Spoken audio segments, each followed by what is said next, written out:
Evening everyone, welcome back to your online classes, class 4. Today is your Hindi turn. Okay, तो start करते हैं। Part number 6, आपस में मत लड़ो।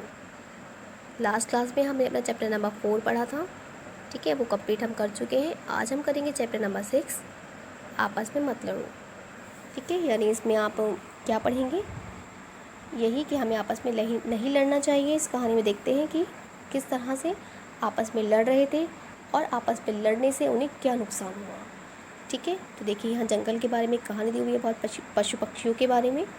तो पढ़ते हैं। जंगल में पीपल का पेड़ था। पेड़ बहुत बड़ा और हरा भरा था। उसके तने की खो में घोंसला बनाकर एक तीतर रहता था। उस पेड़ के आसपास दूसरे बहुत से पशु पक्षी रहते थे। सब में आपस में मित्रता थी, ठीक है। यानी एक बहुत बड़ा जंगल था और जंगल में एक पीपल का पेड़ भी था, ठीक है। तीतर कहाँ रहता था? पेड़ के तने की खो में घोंसला बनाकर रहता था। पेड़ की जो तना था उसके सबसे नीचे गड्ढे में वो अपना घोंसला बनाकर रहता था, ठीक है। और बहुत सारे पशु पक्षी जो थे वो आसपास में रहते थे और सभी आपस में अच्छे मित्र थे। एक दिन तीतर भोजन की खोज में निकला। उड़ते उड़ते वह अपने घर से बहुत दूर चला गया। वहाँ उसे धान का खेत दिखाई दिया। उसमें फसल तैयार थी। तीतर को अपना प्रिय भोजन मिला तो वह बहुत खुश हुआ। उसने सोचा, इधर उधर भटकने से क्या लाभ, कुछ दिन यहीं रुक जाता हूँ, ठीक है। यानी एक दिन क्या हुआ कि वो भोजन की तलाश में तो रोज़ ही निकलते हैं, तो इस तरह से तीतर भी एक दिन भोजन की जब खोज में निकला तो वो कहाँ पहुँच गया? एक धान के खेत में पहुँच गया।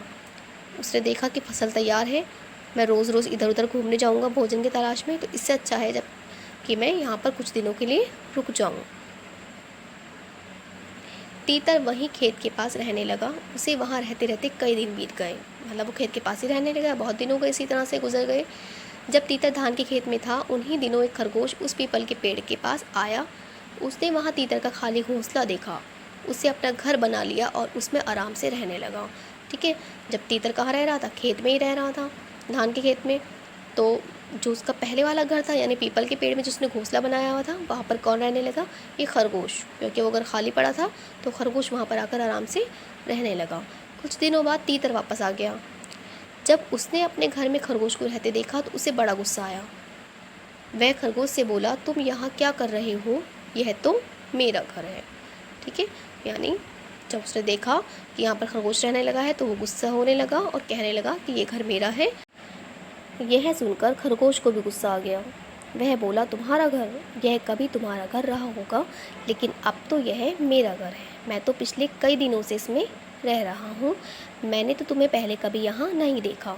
यानी खरगोश भी क्या करने लगा? बहस करने लगा कि यह तुम्हारा घर कैसे है, अगर होगा भी तो पहले होगा, अब तो ये घर खाली था और मैं यहाँ पर रह रहा हूँ। तीतर ने कहा, यह घर मैंने अपने हाथों से बनाया है। मैं बहुत दिनों से इसमें रह रहा था।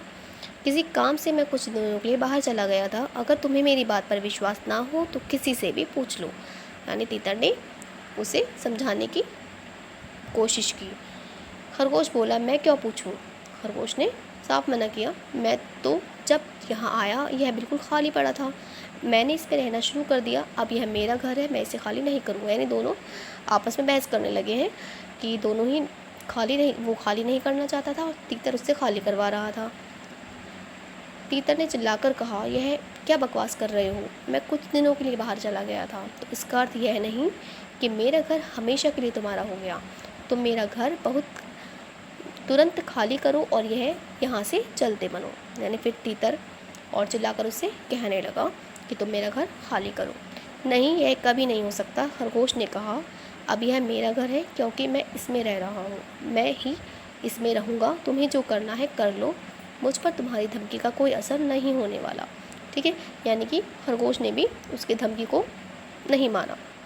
क्या किया उसने कहा कि मैं तो यहीं रहूँगा, जो तुम्हारा दिल आए तुम वो करो। फिर तो दोनों में झगड़ा होने लगा। इसी बात पे दोनों बहस हुई, झगड़ा बढ़ गया, झगड़ा करने लगे दोनों। शोर सुनकर कई पशु पक्षी वहाँ आ गए। उन्होंने तीतर और खरगोश की बातें सुनी, लेकिन वे भी यह नहीं तय कर पाए कि घर पर किसका अधिकार होना चाहिए, ठीक है। यानी सारे पशु पक्षी आ गए, लेकिन किसी को भी समझ ही नहीं आ रहा था कि किस तरह से फैसला किया जाए, अधिकार किसका है इस घर पर। दोनों में से जो पशु पक्षी थे वो समझ ही नहीं पा रहे थे। तीतर और खरगोश अंत में उन्होंने तय किया कि इस बारे में किसी ऐसे बुद्धिमान की राय लेनी चाहिए। जिसे कानून का ज्ञान हो और निष्पक्ष होकर न्याय कर सके।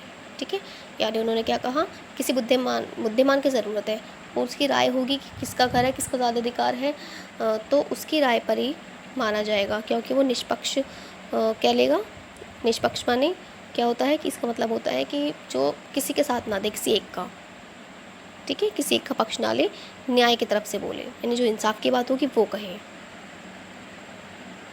तीतर और खरगोश दोनों ही किसी ऐसे बुद्धिमान की खोज में चल दिए। काफ़ी इधर उधर भटकने के बाद वे गंगा नदी के किनारे पहुँचे। वहाँ उन्हें एक बिल्ला दिखाई दिया। उसे देखकर दोनों रुक गए। वे जानते थे कि वह उन दोनों के लिए ख़तरनाक है। ठीक है, तीतर और खरगोश दोनों ही जानते थे कि बिल्ला उनके लिए ख़तरनाक है, वो उन्हें खा भी सकता है, तो इसलिए वो पहले रुक गए।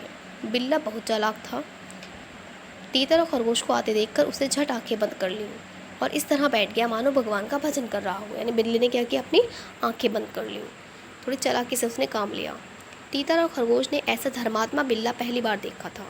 उन्हें बड़ा आश्चर्य हुआ। फिर उन्होंने सोचा कि इधर उधर भटकने से कोई लाभ नहीं, इस धर्मात्मा बिल्ले से ही अपना फैसला करा लेते हैं। यानी दोनों समझ तो गए थे कि बिल्ला हमारे लिए ख़तरनाक है, लेकिन जब उन्होंने बिल्ले को इस तरह बैठे हुए देखा आंखें बंद करके, उन्हें लगा कि ये भगवान की पूजा कर रहा है ना, बहुत ही ज़्यादा धर्मात्मा वाला है, तो उन्होंने क्या किया, उन्होंने सोचा कि हम इसी से अपना फैसला करा लेते हैं। खरगोश ने कहा, मेरे विचार से इस बिल्ली को पंच बनाना ठीक होगा। तीतर बोला, तुम ठीक कह रहे हो, वैसे तो ये हमारा जन्मजात दुश्मन है, लेकिन यह बहुत भला और धर्मात्मा दिखाई पड़ रहा है।